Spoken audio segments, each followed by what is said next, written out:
बाहेर चाललेलो जसं मी म्हटलं तसं की कार्यक्रम आहे आणि त्यामुळे बाहेर चाललो. आवाजावरून लक्षात आलं असेल की तब्येत जराशी माझी खराब असल्यामुळे ना थोडीशी बिघडलेली तब्येत. नाहीतर मी पहिलेच जाणार होते कारण आहे लग्न, त्यामुळे मी आधीच जाणार होते. नमस्कार, मी पद्मजा, राजाराणीज वर्ल्ड या आपल्या यूट्यूब चॅनलवर मी आपल्या सर्वांचं मनापासून स्वागत करते. आजचा दिवस तुम्हाला सुखासमाधानाचा आणि आरोग्यपूर्ण जाऊ हीच ईश्वरचरणी प्रार्थना. तर सकाळीच लवकर बाहेर पडलो आहे कारण आधी जायला हवं होतं, घरचा कार्यक्रम होता, हळदी वगैरे आधी होतं, पण तब्येत बिघडल्यामुळे मी जाऊ शकत नव्हते आधी, कारण वाऱ्यातून वगैरे जायचं, तापण होता. म्हटलं निदान लग्ना दिवशी तरी मला जाता आलं. आणि हा व्हिडिओ येतो आहे तो 2-3 दिवसाचा मिळून येतो आहे, कारण त्या दिवशी लग्न होतं आणि तिथेच शेजारी माझ्या मामाचं गाव आहे, तिथे पण आम्ही गेलेलो. त्यामुळे 2-3 ठिकाणचे पण व्हिडिओ आहेत आणि 2-3 दिवसाचे एकत्र व्हिडिओ आहेत. तर मी पोहोचलेले आहे आणि आधी मंदिर लागतं, त्यामुळे मंदिरात म्हटलं दर्शन करूनच मग घरी जावं. हे शंकराचं मंदिर आहे, रामलिंग म्हणून. तर विठ्ठल रुक्मिणीचं पण मंदिर आहे, पण ते शेअर केलेलं नाही, पुन्हा केव्हा तरी करेन शेअर. तर इथे दर्शन वगैरे घेतलं आणि बाहेर बघा फणस वगैरे, कैऱ्या, मस्त आंबे वगैरे लागलेले आहेत. आणि वातावरण दाखवते, वातावरण असं पावसाचं झालेलं, पण गरम खूप होत होतं त्या दिवशी. असा मांडव घातलेला दारात वगैरे. आणि खेडेगावात म्हटलं की आधी अक्षता वगैरे नाही, त्याच दिवशी अक्षता वगैरे करत होती, कारण दुपारनंतर लग्न होतं. आणि असं लग्न आम्ही अटेंड केलं आणि नंतर मामाच्या गावी आले इथे. तर हे मामाचं घर आहे, गावं शेजारीच आहेत ती. तर त्यामुळे इथे आलो आम्ही. जवळजवळ मामाच्या घरी ते 5 वर्षांनी आले, कारण काही ना काही चालूच नव्हतं आपलं ये त्यांचं सारखं बोलवणं असतं, पण ये म्हटलं तरी आपल्याला होत नाही आपल्या कामातून. आणि कसं झालेलं आता लग्नही आहे आणि शेजारीच गाव आहे, आता म्हटलं म्हणजे सगळंच होईल.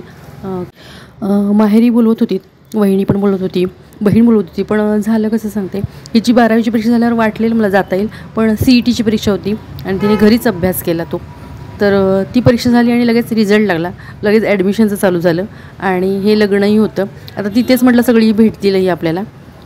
आणि ह्यांच्या घरी गेले नव्हती, ते मामाच्या घरी बरेच वर्ष बोलत होती आणि जाणं होत नव्हतं. म्हटलं इथे जाऊन येऊया.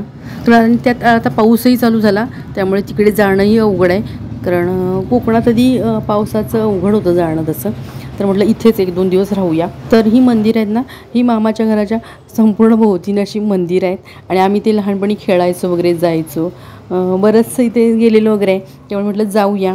खरं म्हणजे आपण माहेरच्या देवाला वगैरे जातो, पण इथं आता आपण खेळलेलो वगैरे आहे म्हणून म्हटलं जाऊया. आणि हे बराच वेळ झालेला आणि त्यानंतर आम्ही देवळात गेलेलो आणि पाहुणचारासाठी ना असा हा जेवणाचा मेनू केलेला.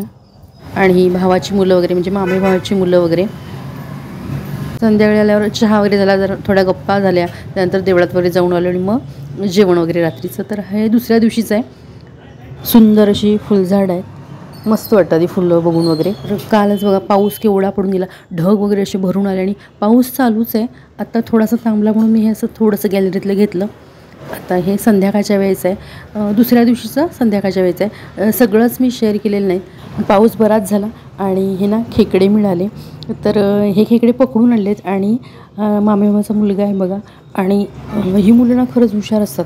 खेडेगावातली मुलं बघा, शेतातलं वगैरे करून, शाळेतलं वगैरे करून, आणि अशी हे ना अशा ह्या कला असतात. ही कलाच म्हटली पाहिजे, कारण पकडणं वगैरे, खेकड्यांना पकडणं ही एक कलाच आहे. तर ते पकडून पण आणलं त्यानं आणि तो स्वच्छ करून पण देणार आहे. आता तो स्वच्छ आता असं करायला लागला. आधी त्याने पाय काढून घेतले आणि वरचं कव्हर काढून घेतलं आणि मग त्यातले जे काही आहे ते स्वच्छ करून घेतलं.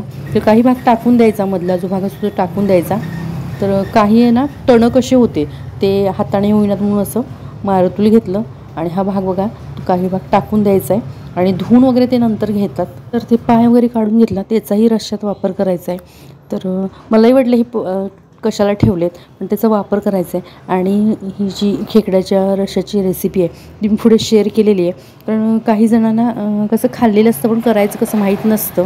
तर रेसिपी शेअर केल्यामुळे काय होईल की कशी करायची काही जणांना माहीत नसेल तर ती करू शकतील. जर खेकडे जर मिळाले असतील तर ते करू शकतात. ते सगळे स्वच्छ करून घेतल्यावर त्याने अगदी व्यवस्थित धुवून घेतले आणि हे सगळे स्वच्छ झालेले आहे बघा. तर आता कसं करायचं ते बघूया.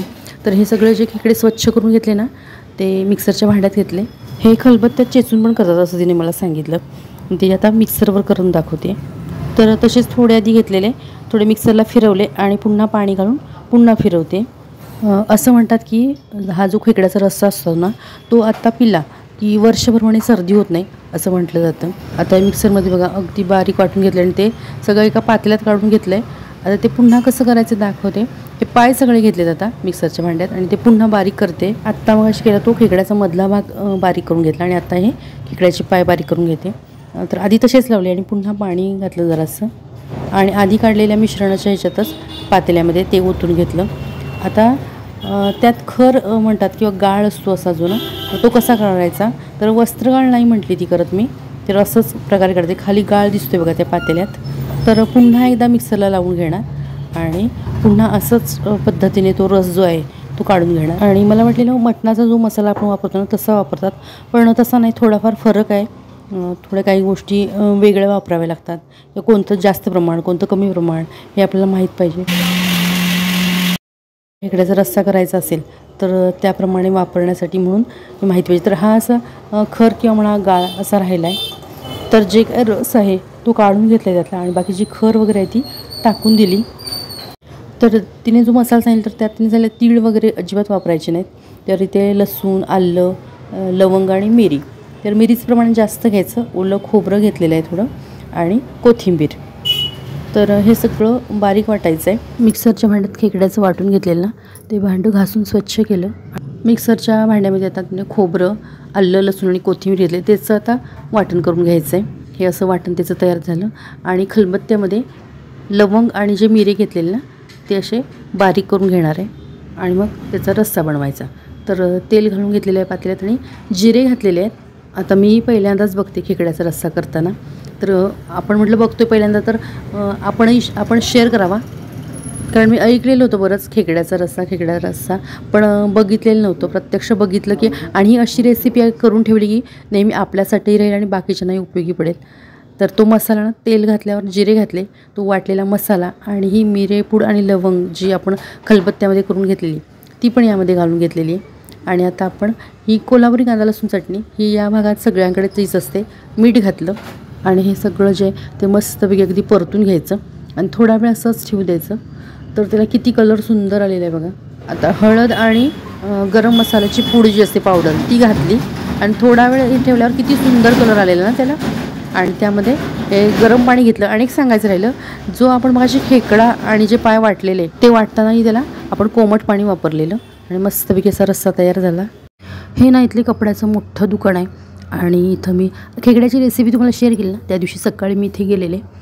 तर हे ना दुकान जवळजवळ या जिल्ह्यात म्हणजे कोल्हापूर जिल्ह्यात प्रसिद्ध असलं जर काय, तर इथे जथ्था म्हणा किंवा म्हणजे जथ्था म्हणतात काही जण, काही बस्ता म्हणतात लग्नाचा वगैरे, तर तो सुद्धा काढण्यासाठी इथे येतात. तर या दुकानात आपण शहरात जे आपण साड्या वगैरे म्हणजे सगळंच मिळतं इथं, दाखवतेच पुढे तुम्हाला.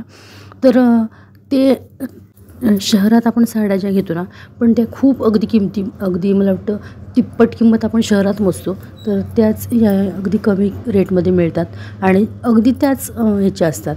क्वालिटी तीच असते. डिझायनर साड्या पण आहेत, पैठणी सहित सगळं आहे.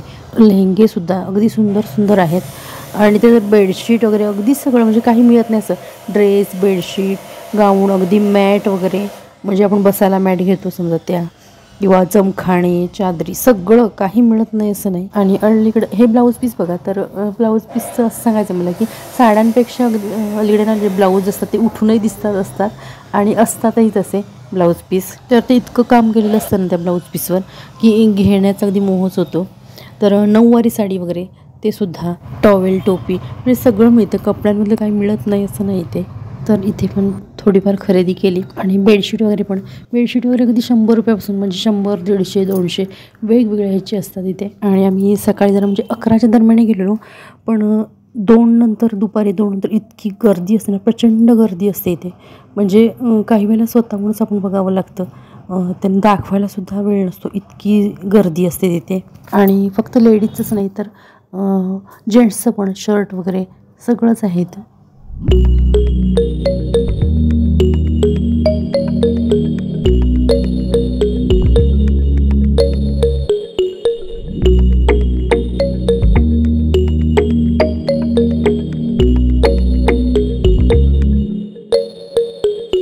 तर मी नमस्कार करते ना, ते मामा आहेत, मोठे मामा आहेत आणि इथे मामी पण आहे. मामींच्या सूनबाई आहेत. मगाशी एक रस्सा दाखवलेली ती एक सूनबाई आहे. मुलगा आहे पुढे, नातू, त्यांची नात सगळीच आहेत. आणि आम्ही नमस्कार केला सगळ्यांना आणि बाहेर पडलो. त्याची पाऊस भरपूर होता आणि पुन्हा एकदा लहानपणीच्या आठवणी जाग्या झाल्या. तर आजचा व्हिडिओ आवडल्यास नक्की लाईक, शेअर आणि आपल्या यूट्यूब चॅनल अजूनही सबस्क्राईब केलं नसल्यास प्लीज सबस्क्राईब करा, किंवा हा व्हिडिओ तुम्ही नवीनच पाहत असल्यास प्लीज सबस्क्राईब करा. पुन्हा भेटू अशाच एका नवीन व्हिडिओसोबत. तोपर्यंत नमस्कार.